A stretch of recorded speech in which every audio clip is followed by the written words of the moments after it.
Второ място в раздел естетичен фолклор, категория Б, клубове за народни хора заема Клуб Моряците Варна, с ръководители Силвия Матева и Росен Иванов. Наградата ще връчи Даниела Димитрова.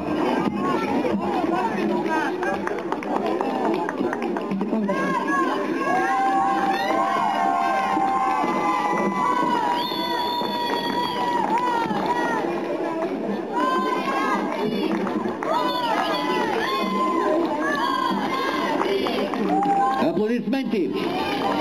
И на първо място в раздел автентичен фолклор, категория Б, клубове за народни хора, се присъжда на Хорце град Добрич, ръководител Севдалина Атанасова.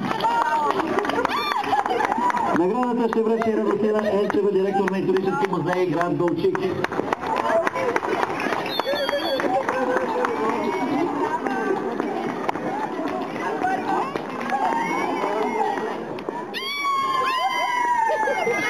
Аплодисменти.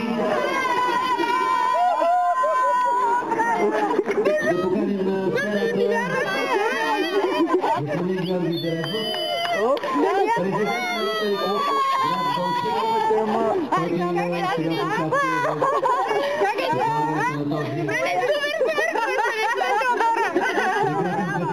наградата ще бъде за най-артистично и даровито дете от село Оброчище.